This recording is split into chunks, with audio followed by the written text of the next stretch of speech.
बिस्मिल्लाहिर्रहमानिर्रहीम। अस्सलाम वालेकुम डियर स्टूडेंट्स, मैं हूं आपका बायोलॉजी इंस्ट्रक्टर उबैदुर्रहमान बेग। बच्चों, हम 9th बायो में बायोमोलिक्यूल्स को आज एंड करने जा रहे हैं। हमने प्रीवियसली जो लेक्चर्स पढ़े हैं इनमें आपके पास डीएनए का स्ट्रक्चर है, फंक्शन है, फिर उसके बाद आरएनए का स्ट्रक्चर है और आरएनए का फंक्शन है। अब आज का जो एसएलओ है ये आप किसी ना किसी तरह पुराने लेक्चर्स में कवर कर चुके हो, लेकिन एसएलओ में हमने इसको दोबारा स्पेसिफिक करते हुए कवर करना है। एसएलओ हमें कह रहा है कि हम आउटलाइन करेंगे कि किस तरह से डीएनए के पास जो इंफॉर्मेशन है ये कन्वर्ट हो जाती है आरएनए के पास जो इंफॉर्मेशन है उसमें, यानी डीएनए से इंफॉर्मेशन ट्रांसफर की जाती है, कन्वर्ट की जाती है आरएनए पे, और वो इंफॉर्मेशन जाती है आरएनए पे। इसे फिर फाइनली हम प्रोटीन में कन्वर्ट करते हैं, यानी डीएनए से आरएनए, आरएनए से आगे प्रोटीन। तो आप खुद देख सकते हो कि हमने प्रीवियस लेक्चर में ये बात 2 से 3 दफा कवर भी की है। आज क्या स्पेशल है? आज हम इससे रिलेटेड कुछ साइंटिफिक टर्मिनोलॉजीज यूज करेंगे और फिर आप देखोगे कि हम बहुत इंटरेस्टिंग सिमुलेशंस की मदद से इस प्रोसेस को होता हुआ देखेंगे, बल्कि खुद हिस्सा लेंगे उसमें, ताकि हमारी हैंड ऑन प्रैक्टिस से लर्निंग इंप्रूव हो सके। कवर करते हैं जल्दी से, छोटा सा टॉपिक है। नॉलेज हमने इससे लिया है कन्वर्जन ऑफ जेनेटिक इंफॉर्मेशन जो कि डीएनए के पास है इनटू प्रोटीन्स। ये जो आपके पास डीएनए वाली इंफॉर्मेशन यूज की जा रही है प्रोटीन बनाने के लिए, इस प्रोसेस को ना कि हम इस इंफॉर्मेशन से प्रोटीन बनाते हैं, इस पूरे प्रोसेस को आप सेंट्रल डोग्मा कहते हो। और सेंट्रल डोग्मा के दौरान ये जो अमल होता है जिससे प्रोटीन बन रही है डीएनए से, हम इसी चीज को जीन एक्सप्रेशन भी बोलते हैं। ये टर्मिनोलॉजी आपने हायर ग्रेड्स में बहुत ज्यादा पढ़नी है, सुननी है, तो आपको अभी से क्लियर होना चाहिए। डीएनए पे जो जेनेटिक इंफॉर्मेशन जीन्स के पास स्टोर है, जब वो प्रोटीन बना देती है with the help of RNA और फाइनली प्रोटीन बनती है, इसी चीज को हम कहते हैं कि जीन एक्सप्रेस कर रहा है। एक्सप्रेस से मतलब कि उसकी इंफॉर्मेशन सेल को ट्रांसफर हो रही है, किस शक्ल में? प्रोटीन्स की शक्ल में, जिसे आगे सेल अपना स्ट्रक्चर बनाने में यूज करेंगे, अपने केमिकल रिएक्शंस को कैटालाइज करने में यूज करेंगे। इसी को हम सेंट्रल डोग्मा भी कहते हैं। क्या है सेंट्रल डोग्मा? सेंट्रल डोग्मा आपको बताता है कि सेल के अंदर जेनेटिक इंफॉर्मेशन किस तरह फ्लो कर रही है, उसे कैसे यूज किया जा रहा है एक फॉर्म से दूसरी फॉर्म में, और फाइनली प्रोटीन बनाने में। एक फॉर्म से यानी डीएनए से दूसरी फॉर्म आरएनए। इसमें अब 2 स्टेप्स होंगे। सबसे पहले हम देखेंगे कि जो डीएनए के पास इंफॉर्मेशन है इसे हमने ट्रांसफर करना है आरएनए पे, और हमें मालूम है कि आरएनए की 3 टाइप्स हैं। तीनों टाइप्स मिलती हैं तब जाके राइबोसोम पे आप देखते हो प्रोटीन बन रही होती है। लेकिन आरएनए की वो टाइप जो डीएनए से ये इंफॉर्मेशन लेके जाएगी राइबोसोम के पास, हमने क्या नाम दिया था उसे?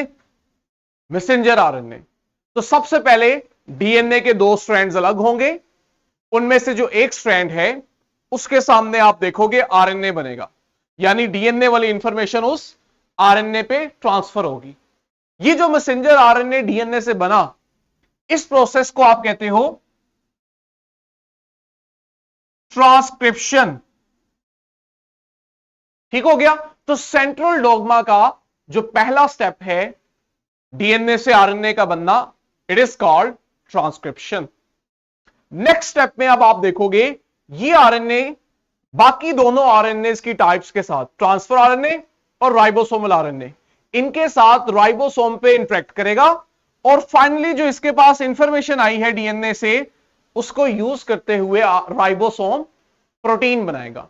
ये जो आरएनए को यूज करते हुए राइबोसोम प्रोटीन बना रहा है, हम इसे कहते हैं ट्रांसलेशन, यानी कि वो जेनेटिक इंफॉर्मेशन जो डीएनए से आरएनए के पास आई है, अब सेल की मशीनरी इसे ट्रांसलेट कर रही है। और ट्रांसलेशन में क्या होता है, हम एक लैंग्वेज को दूसरी में कन्वर्ट करते हैं जिससे हमें अंडरस्टैंड हो सके वो प्रोसेस। यहां पे भी ऐसे ही है, सेल के पास वो जो इंफॉर्मेशन है उसे वो ट्रांसलेट कर रहा है इस तरह से कि उससे जो प्रोडक्ट मिले सेल उससे फायदा उठा सके। ये जो दो स्टेप्स हुए हैं, डीएनए से आरएनए, आरएनए से प्रोटीन, यानी ट्रांसक्रिप्शन और ट्रांसलेशन, इसी को बच्चों आप कलेक्टिवली कहते हो सेंट्रल डोग्मा, और इसी के एक्सप्रेशन को आप कह रहे होते हो जीन का एक्सप्रेस कर जाना। ठीक है, तो ये आपके पास इवेंट्स हो रहे हैं। अब जरा इस डायग्राम को हम देखें, समराइज करते हैं अपनी इंफॉर्मेशन को इस डायग्राम में।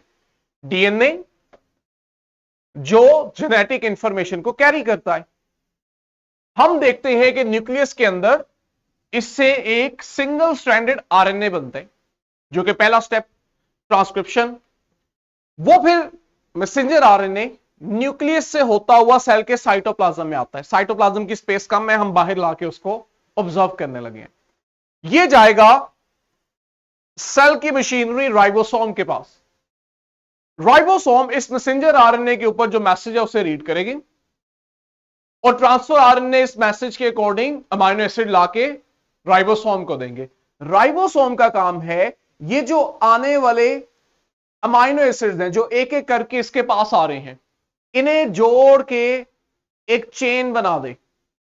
आप इस चेन को पॉलीपेप्टाइड चेन या प्रोटीन भी जनरली कह देते हो, क्योंकि इसमें अमाइनो एसिड जो हैं वो पेप्टाइड बॉन्ड के जरिए जुड़ रहे होते हैं।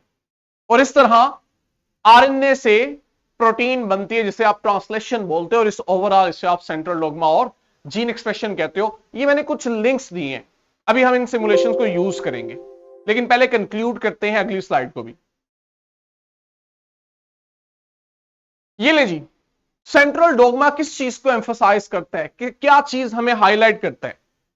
ये है डायरेक्शनल फ्लो ऑफ इंफॉर्मेशन। मैंने वर्ड यूज किया है डायरेक्शनल, कि हमेशा ऐसे ही होगा कि आपके पास यूकैरियोटिक सेल को आप स्पेसिफिकली देख लो, इवन प्रोकैरियोटिक को भी, कि उनके पास जो जेनेटिक इंफॉर्मेशन है वो डीएनए की शक्ल में स्टोर है। हमेशा ये इंफॉर्मेशन इसी डायरेक्शन में फ्लो करेगी कि डीएनए से इंफॉर्मेशन आरएनए को ट्रांसफर और वहां से प्रोटीन बन जाए। तो ये एक डायरेक्शनल फ्लो है इंफॉर्मेशन का, जिसमें हम देखते हैं कि डीएनए के पास जो जेनेटिक इंफॉर्मेशन स्टोर हुई होती है उसे मैनिफेस्ट किया जाता है, उसका इजहार किया जाता है। किस तरह? फंक्शनली।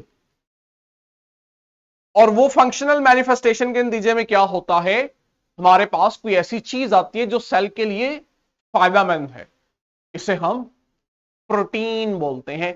जो बच्चे क्यूआर कोड में इस वीडियो को देख रहे हैं, आप अपनी वीडियो के एंड पे ये जो स्लाइड है, पीपीटी स्लाइड, इसमें आना है। मैंने स्लाइड के अंदर ही ये वीडियो दी हुई है इस सारे प्रोसेस की, ठीक है, आपने इसे देखना है। अभी हम क्या करते हैं, हम आते हैं सिमुलेशंस पे, और मैं अभी आपको ये सब कुछ करके दिखाऊंगा कि किस तरह डीएनए से आरएनए बनेगा और वो आरएनए आगे प्रोटीन बनाने में यूज होगा। ठीक है, हम पहली सिमुलेशन को अगर हाईलाइट करें, इसमें आपके पास ये देखो जीन एक्सप्रेशन, यानी डीएनए वाली इंफॉर्मेशन को यूज करते हुए प्रोटीन बनाना। लेकिन हमें पता है कि पहले स्टेप में क्या होता है, आरएनए बनता है, स्पेशली मैसेंजर आरएनए। इसको आप जूम करें, ये देखो हमारे पास कुछ एक्स्ट्रा इंफॉर्मेशन भी है, आपने सिर्फ अंडरस्टैंड कर लेना है। जितना बुक में लिखा है इतना काफी है। इन एक्चुअल पता है क्या होता है, हमें कुछ और मॉलिक्यूल्स भी चाहिए होते हैं डीएनए से आरएनए बनाने के लिए, उन्हें आप कहते हो ट्रांसक्रिप्शन फैक्टर। और पॉजिटिव ट्रांसक्रिप्शन फैक्टर वो होते हैं जो डीएनए से आरएनए बनाते हैं, बनाने में यूज होते हैं। तो हम इसकी कंसंट्रेशन करते हैं हाई, यानी कि सिस्टम के पास ये भी आ गया। इनके अंदर क्या है, एफिनिटी है, रगबत है कि ये जाके डीएनए पे अटैच करते हैं। देखो जैसे ये अटैच हुआ, फिर वो एंजाइम आया जो डीएनए से आरएनए बनाएगा। क्या नाम है इस एंजाइम का? RNA polymerase. जब तक आपके पास, ये देखो, मैंने वो ट्रांसक्रिप्शन फैक्टर खत्म किए तो ये एंजाइम आरएनए नहीं बना रहा। ये थोड़ी सी एक्स्ट्रा इंफॉर्मेशन है आपके लिए ताकि आप सिमुलेशन को समझ सको बस, वरना जितना बुक में लिखा है वो काफी है। लेकिन जैसे ही मैंने यहां पे वे फैक्टर ऐड किए, अब आप देखोगे ये आरएनए पॉलीमरेज आएगा और आके डीएनए को ओपन करता हुआ आरएनए बना देगा। ये हुआ है सेंट्रल डॉग्मा का पहला स्टेप, ट्रांसक्रिप्शन। हां, अगर आप रुकवाना चाहते हो, ऑब्वियस सी बात है कि सेल को ये जो इंफॉर्मेशन चाहिए इससे उसने प्रोटीन बनानी है, लेकिन प्रोटीन की लिमिट है ना। ऐसा थोड़ी है कि जितना मर्जी बनाते जाओ बिला जरूरत। एक वक्त आता है जब उसे उस प्रोटीन की जरूरत नहीं पड़ती। फिर हम देखते हैं हमारे पास इसी तरह कुछ नेगेटिव फैक्टर्स भी होते हैं, ये जो रेड कलर में है। ये नेगेटिव फैक्टर्स जो हैं, जब ये बाइंड कर जाते हैं, तब आप देखते हो कि आपके पास आरएनए पॉलीमरेज मजीद मैसेंजर आरएनए नहीं बना पाता। मैसेंजर आरएनए मजीद नहीं बनेगा तो इसका क्या मतलब है? मजीद प्रोटीन नहीं बनेगी। तो देखा आपने। अब हम आते हैं बैक।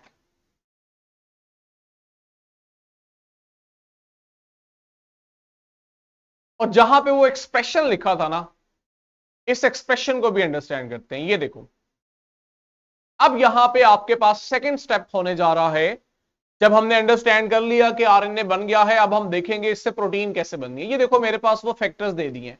पॉजिटिव फैक्टर भी है सबसे ऊपर, और सबसे नीचे रेड में नेगेटिव फैक्टर भी है। और बीच में देखो एंजाइम है आरएनए पॉलीमरेज, जो डीएनए से आरएनए बनाएगा।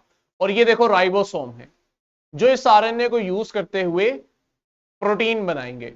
और हमें मालूम होना चाहिए, जब आरएनए अपना काम कर लेता है, सेल को प्रोटीन बना के दे देता है, तो फिर उसकी जरूरत नहीं रहती। इसलिए फिर हम देखते हैं कुछ और एंजाइम आते हैं जो आके उसे डिस्ट्रॉय करते हैं। यहां उसने लिखा हुआ है मैसेंजर आरएनए डिस्ट्रॉयर। ये देखो, अब मैं पॉजिटिव फैक्टर उठा के लाऊंगा, बल्कि पहले मैं आरएनए पॉलीमरेज एंजाइम लाता हूं। ठीक है, ये देखो, ये अटैच तो हो गया है लेकिन काम नहीं कर रहा। क्यों? क्योंकि वो पॉजिटिव फैक्टर नहीं है जिसकी मौजूदगी में ये काम करता है। फैक्टर आया, अटैच हुआ, ये देखो, ये भी हम समझ के आए हैं। इसने डीएनए के ऊपर वो जो यूनिट है जीन, उस पे जो इंफॉर्मेशन थी ना, वो यूज करते हुए आरएनए बना दिया। मैं अब इस आरएनए को लेके जाऊंगा राइबोसोम के पास, और राइबोसोम ने क्या किया? इसकी इंफॉर्मेशन को यूज करके एक प्रोटीन बनाई है। मुझे अब ये आरएनए नहीं चाहिए। देख रहे हो, ये बनती जाएगी बनती जाएगी। मैं नहीं चाहता ये बने, मुझे जितनी चाहिए थी मैंने बना ली है। मैंने लाके इस आरएनए को सिंपली डिस्ट्रॉयर से डिस्ट्रॉय कर दिया। एक जीन बनी। हमारे सिनेरियो में हमने 3 प्रोटीन बनानी है, अभी हमने एक ही प्रोटीन के 2 बना लिए। अब ये देखो, मैं पॉजिटिव फैक्टर अटैच करूंगा, हमें समझ तो आ गई है। और अब मैं लाऊंगा एंजाइम को जो आरएनए बनाएगा, और फाइनली मैं उससे प्रोटीन बनाऊंगा। ये सब करने का मकसद क्या है? आपके पास, आपने वीडियो लेक्चर देख लिया, बुक से पढ़ लिया, अब इस इंफॉर्मेशन को रिटेन करना असल चीज है। अगर आप रिटेन नहीं करोगे तो आप भूलोगे, और भूलोगे तो आपको फाइनल एग्जाम में जब पूरी बुक की रिवीजन करनी है, वहां मसला होगा। ये देखो, मैं डिस्ट्रॉयर से इसको डिस्ट्रॉय करने जा रहा हूं। तो आप अगर जल्द अज जल्द समझी हुई चीजों को रिवाइज करना चाहते हो, तो आपके पास सिमुलेशन एक बेहतरीन तरीका होता है। एक तो फर्स्ट टाइम समझने में आसानी, दूसरा रिवीजन में आसानी। फाइनली हम अपनी थर्ड प्रोटीन बनाने जा रहे हैं। ठीक है, हम यहां प्रोटीन्स को डिफरेंट शेप से रिप्रेजेंट कर रहे हैं, ये शो करने के लिए ये मुख्तलिफ हैं। और आप अगर गौर करो तो वो जीन की लेंथ को भी वेरी कर रहे हैं। और ये मैंने डिस्ट्रॉयर से साथ ही इसको डिस्ट्रॉय करना शुरू कर दिया। मैं एक से ज्यादा नहीं चाहता, मैंने एक से ज्यादा नहीं बनाई। That's it. देखा आपने, ये जो प्रोसेस हुआ, इसी को जीन एक्सप्रेशन और सेंट्रल डॉग्मा कह देते हैं हम। ये लिंक हमें दोबारा यूज करना पड़ेगा।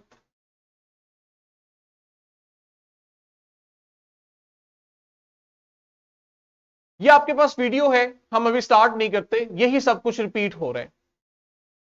इस लिंक को मैं दोबारा स्लाइड से यूज करता हूं, सेकंड लिंक है ये।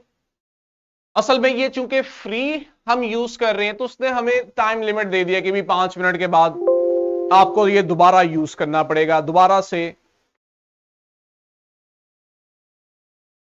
सेकंड वर्क, आपको दोबारा से इसको इंसर्ट करके दोबारा आपने ब्राउजिंग करनी है। तो ठीक है, हम कर लेते हैं, कोई मसला नहीं।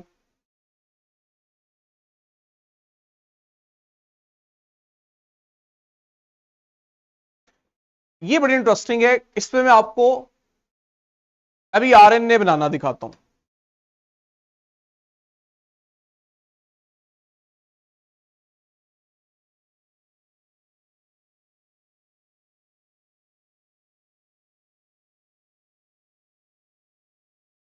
थोड़ा सा हम वेट करते हैं क्योंकि सिमुलेशन इंपॉर्टेंट है।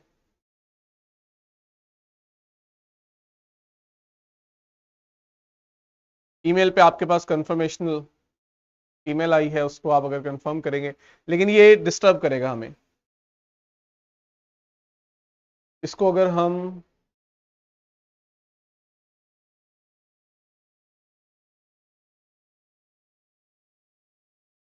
अगर आप दोबारा से इसको कैंसिल करके गूगल को ही दोबारा से ओपन करें तो ये सिमुलेशन शायद काम कर जाएगी। नहीं, इसको सारा ही कैंसिल कर दें गूगल से, ऊपर से मेन। अब जरा इसको दोबारा ओपन करके ट्राई करें, वहां सर्च बार में जाके गूगल लिख लें या ब्राउजर लिख लें।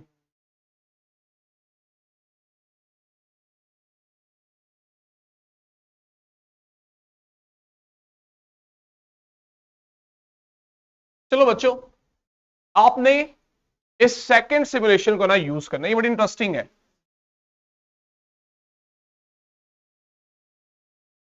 इसमें आपके पास होना ये है कि वो आपके सामने डीएनए की जीन लाएगा और आपसे कहेगा कि आप इसको यूज करते हुए खुद अपना आरएनए बनाओ। तो आपने सिंपली करना पता है क्या है, आपके पास डीएनए का लेट से ये स्ट्रैंड है और इस स्ट्रैंड पे ना आप देखोगे, आपके पास उसने दिखाया होगा कहीं पे एडेनिन है,